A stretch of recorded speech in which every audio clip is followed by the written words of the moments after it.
आखिरकार चांदनी ने एक दिन अपनी सास से अपने मन की बात कह ही दी। अम्मी, जब से मैं शादी करके आई हूँ तब से ये रोज रात में कहीं निकल जाते हैं और सुबह को ही घर लौटते हैं और मुझको हाथ भी नहीं लगाते। मैं शादी से पहले जैसी थी वैसी ही आज भी हूँ।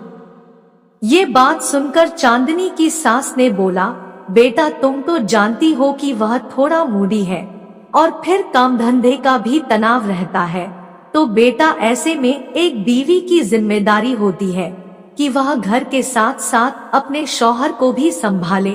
अगर शौहर उस पर किसी वजह से ध्यान नहीं दे रहा है तो अपनी अदाओं से उसे रिझाए और शौहर की मर्जी के हिसाब से चलकर उसे खुश रखे।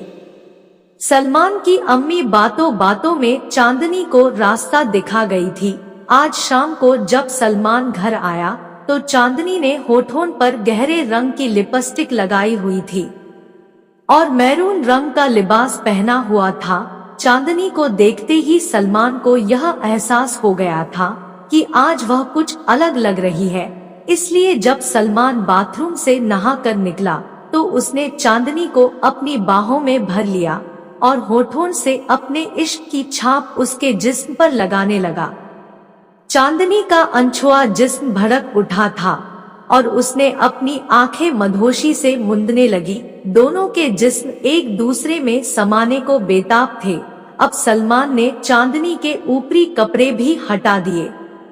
शर्म से चांदनी ने अपने हाथों से कैची बनाकर अपने को ढक लिया, पर इस कोशिश में नाकाम रही क्योंकि उसके हाथों को सलमान ने खोल दिया था और अब चांदनी के हुस्न का ज्वालामुखी सलमान के सामने था और सलमान ने अपने होंठ आगे बढ़ाए, पर इतने में सलमान का मोबाइल बज उठा।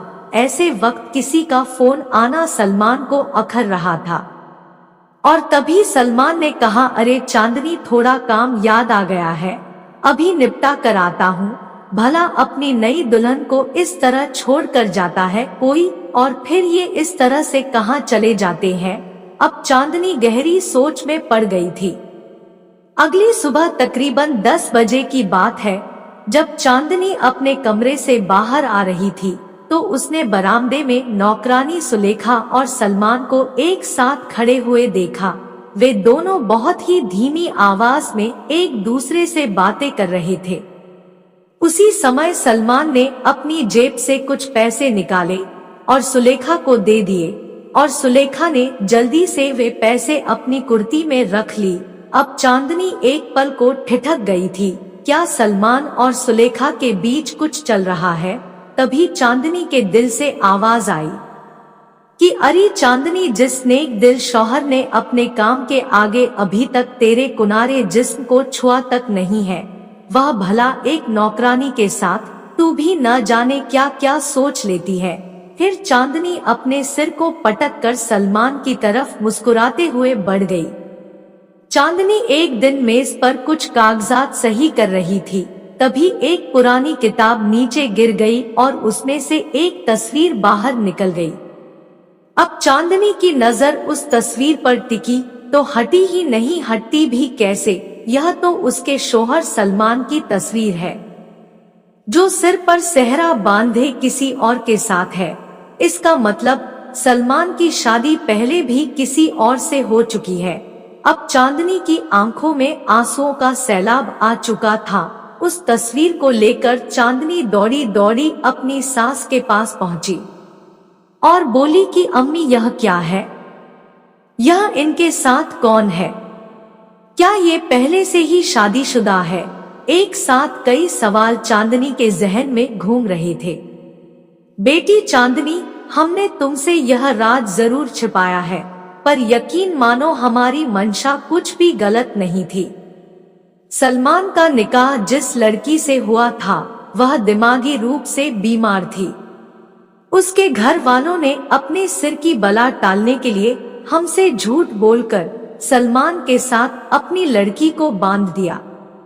पर अम्मी, जो धोखा आपके साथ हुआ वही आप लोगों ने मेरे साथ दोहरा दिया। आप लोगों ने हमसे यह बात क्यों छिपाई, हमें यह बात बताने की जरूरत ही नहीं समझी गई। कि सलमान का गुजरा वक्त ऐसे हादसे से भरा है, और क्या अब आप लोगों का इस तरह राज छिपाना मेरे और सलमान के बीच तलाक की वजह नहीं बन सकता।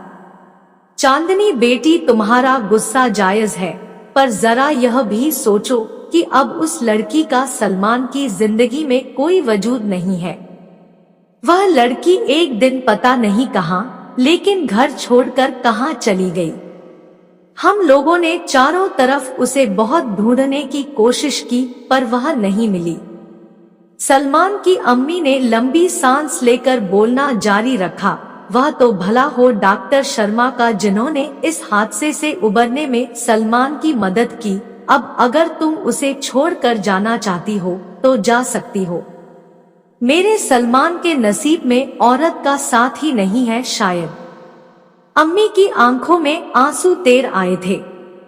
चांदनी अपने कमरे में लौट आई और अपने आप को घर के कामों में मसरूफ कर लिया। बेटी चांदनी, मैंने तुम्हें डॉक्टर शर्मा के बारे में बताया था न, जिन्होंने सलमान का इलाज किया था। उनसे हमारे अच्छे संबंध हैं और वे लोग आज शाम को हमारे घर खाने पर आ रहे हैं, इसलिए कुछ अच्छा बना लेना, अम्मी ने कहा। मैं सब संभाल लूंगी। दिन भर किचन की मेहनत के बाद शाम को खाने की मेज पर जब उसके बनाए खाने की तारीफ होने लगी तो चांदनी के दिल को सुकून मिला। अरे चांदनी, जरा हमारे साथ भी तो बैठ लो, मिसेस शर्मा कहते कहते उठकर किचन में आ गई थी। प्यार तो खूब करता होगा सलमान तुम्हें, मिसेस शर्मा ने पूछा। अभी तो इन्हें काम में ही काफी देर हो जाती है और फिर मेरे पास भी काफी काम रहता है। ऐसे में आगे की बातों को चांदनी ने मन में ही दबा लिया। कुछ दिनों के बाद सलमान अपनी नौकरानी सुरेखा के साथ ऊपर कमरे में था, जिसकी भनक चांदनी को नहीं थी, लेकिन अचानक किसी काम की वजह से उसे ऊपर जाना पड़ गया।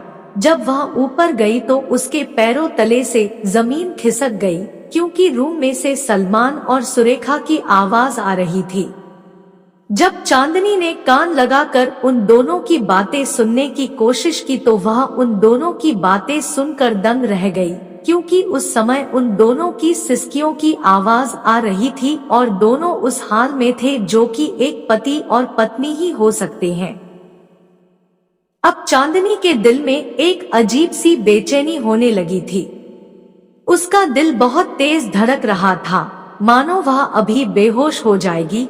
वह जल्दी से नीचे आई और अपने कमरे में जाकर बेड पर लेट गई। उसे अभी भी यकीन नहीं हो रहा था कि उसका पति उसके साथ इतना बड़ा धोखा दे रहा है। अब उसके दिमाग में भी एक चलने लगा था और उसने सलमान से बदला लेने का सोचने लगी। उसने सोचा कि तलाक लेना किसी समस्या का हल नहीं है, बल्कि जैसा सलमान कर रहा है अब मैं भी वैसा ही करूंगी। मैं क्यों अकेले खुद को तड़पाऊं, मैं भी अब बाहर वालों से इश्क लड़ाऊंगी।